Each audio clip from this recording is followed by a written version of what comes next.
Following the flood of anti-LGBTQIA plus laws being proposed in states under Republican control, the U.S. Air Force is doing something interesting. They're actually offering to move personnel out of red states if they or their families are threatened. Now, again, this is incredibly unprecedented here. I never thought that I would talk about this or do a story like this. So let me give you some details, okay?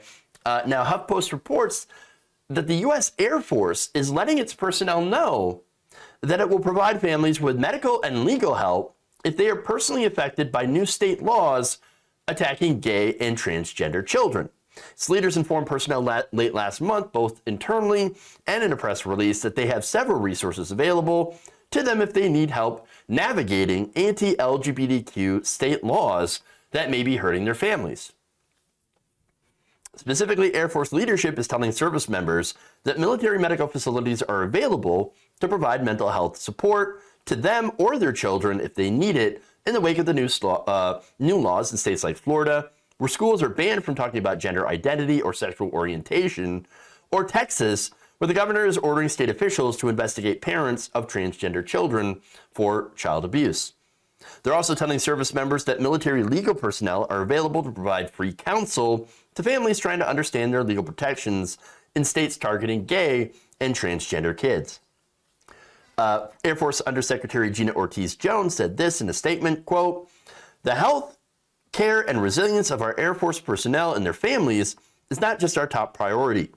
It's essential to our ability to accomplish the mission. We are closely tracking state laws and legislation to ensure we prepare for and mitigate effects to our airmen, guardians, and their families. Medical, legal resources, and various assistance are available for those who need them." Air Force leadership is also telling personnel that they can lean on an existing program, the Exceptional Family Member Program, if they need to be reassigned to a different state with a safer environment for their family or LGBTQ child. This kind of transfer could apply, for example, to an Air Force member who is stationed in Texas and raising a transgender child who needs gender-affirming treatment like hormone therapy. As is the case with all of our family members, if the support a family member needs becomes unavailable, commanders can work to get the service member to an assignment where their loved ones can receive the care they need, said Jones. This is almost unbelievable. I mean, for one, you actually have the branch of the military doing this because there seems to be a need for it. I never imagined seeing this happen. Military personnel saying, hey, we're going to get you out of this hateful, disgusting, regressive hellhole that is going after you and your children for being gay and trans. We're going to take you out of Texas. What? Look, Florida and Texas, at this point, how they're treating people in the LGBTQ community, they're like third world countries at this point. And look, this is happening all over this country. 170 anti-LGBT bills that have been proposed this year alone. This is an assault against people who just want to live their lives. That's it. Now, according to the article, at least a dozen states are now considering bills mirroring Florida's Don't Say Gay law. Oklahoma, Arizona, Iowa, and Utah this year passed laws banning transgender kids from participating in sports consistent with their gender identity. Alabama Governor Kay Ivey on Friday also signed a law making it a felony with penalties of up to 10 years in prison for parents and doctors to provide gender-affirming care like hormone treatments for transgender minors.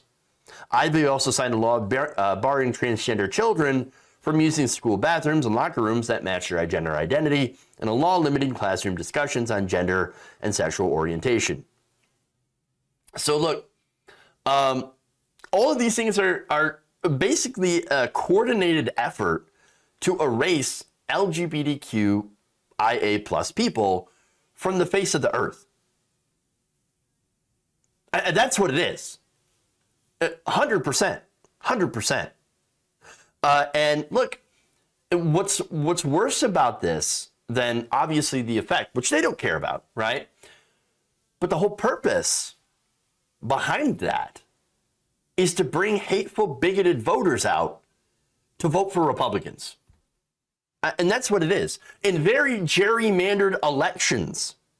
Remember, a lot of these Republicans from the census were able to redraw their districts in ways that allow them to stay in power. They do not any longer have to appeal to the majority of voters.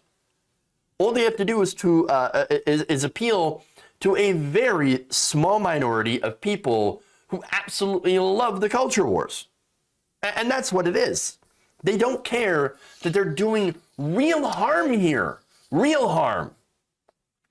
On Thursday, CBS 46 News reported that 4 teenagers in Loganville, Georgia, have been arrested following an incident in which they allegedly forced a 15-year-old male 9th grader into a bathroom closet for a prolonged period of time while spraying and dousing him with liquid cleaning products, while taunting him with homophobic slurs.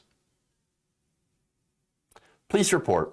While the police reports state that the harassing comments were homophobic in nature, CBS 46 does not know if the student victim in this case identifies with the LGBTQ community and would not expose the victim's personal information without consent. So, again, even if that person is not part of that community, the fact that they're using these as slurs against them, it shows that, I mean, the homophobia and the transphobia is there. And look, it's a result of bigoted vitriol that kids hear from adults, and it's being used against the kids' classmates for bullying purposes. And this is only one example. I know it's anecdotal, but I'm pretty sure we're going to hear more about that, more about, bullying and attacking transgender people, attacking LGBT people, and all of that as Republicans continue to push this culture war narrative and to rip the country apart. Unfortunately, that's what they're trying to do, and they seem to be, in some cases, legislatively very successful.